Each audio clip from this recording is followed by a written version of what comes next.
Mummy कौन रोसई कर chicken केते दिन पर चिकेन खाइब आज मासे 10 दिन मासे 10 दिन पूरा श्रावण मासटा पाड़ी सारल तापर पुणी ए मासटा खाइब या पर पुणी पाळियो ना कि निरामिष तो भलो आमिष कौन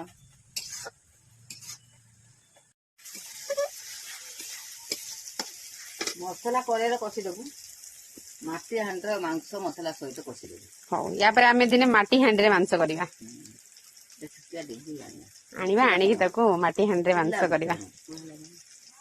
आमर जेबे माछ मांस हुए सब बेले चुली रे ही रोसई हुए मसला कषा आमर हे गला एबे टमाटो पड़ेला देखंतु टमाटो देकी मसला कषि देबे मम्मी भलसे कषि सारला परे तापरे मांस पकेबे मांस कषा मांस सहित आमर आलू आलू हैला प्रिय समस्तंकर देखंतु मसला केमती आमर हे आसलानी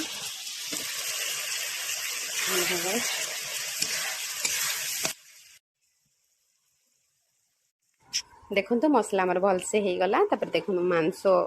पके नेली मांस पके सारा पर मसला सहित भलसे गोले देली तापरे आलू पके दबा देखो आलू मु पकेली आलू पके सारा पर भलसे कषिदबा कषा प्राय आमर हो आसलानी देखो कषा मम्मी किसी काढ़ी देछंती तापरे पानी देदेले पानी दे सारा पर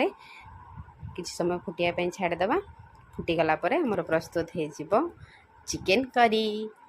एबे देखंतु प्रस्तुत हो जाइए आमर चिकेन करी सासु बहु मिसिकी करिछु केमती लागि।